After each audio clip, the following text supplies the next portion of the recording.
The African National Congress ANC, hitherto emblazoned as the liberation movement that ushered in democracy in South Africa, now finds itself teetering on unstable ground following an incandescent and historic clash between President Cyril Ramaphosa and ANC chairperson Gwede Mantashe.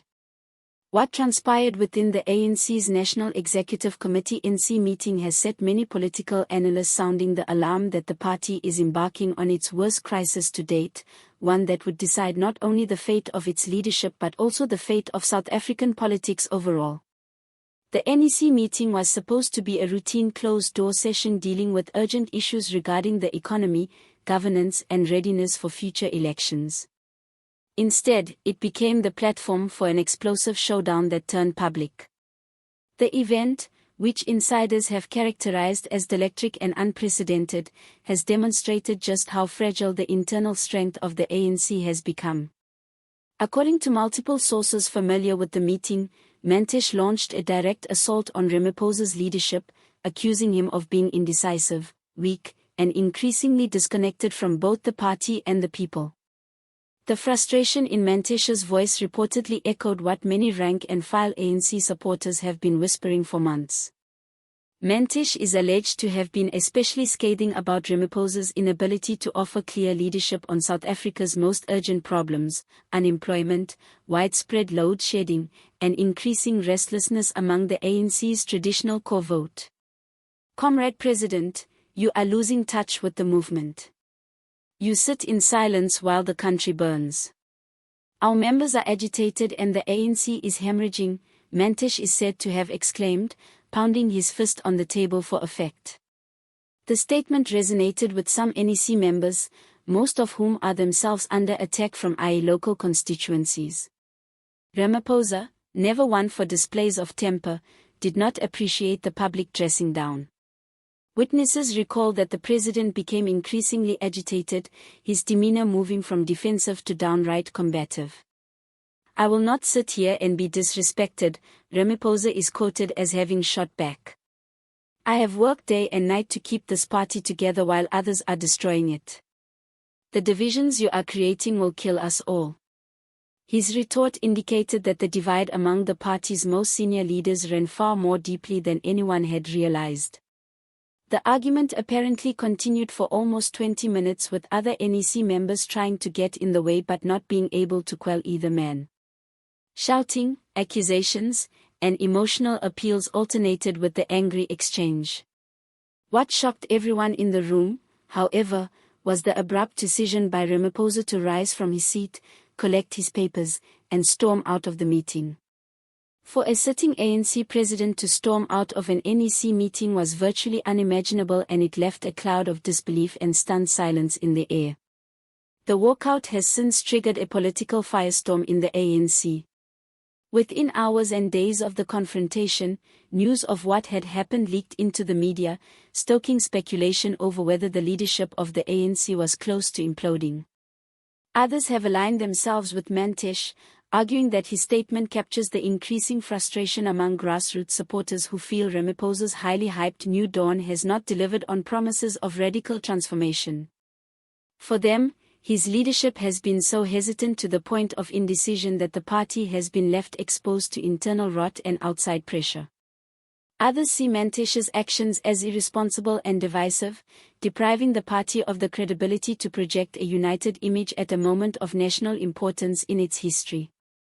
For them, the chairperson's public lashing endangered factional splits at a time when the ANC desperately needs unity above all else.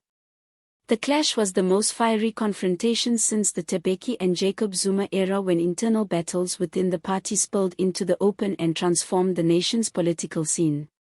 Another warned, if the chairperson and the president cannot agree, then the ANC is going to crash. The harm done from this point on will not be reversed. The timing of the confrontation could not have been worse.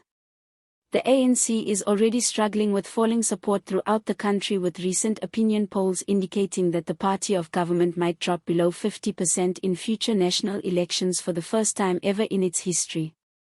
The possibility has shaken the leadership of the ANC and encouraged opposition parties who feel an opportunity to reconfigure the political landscape in South Africa.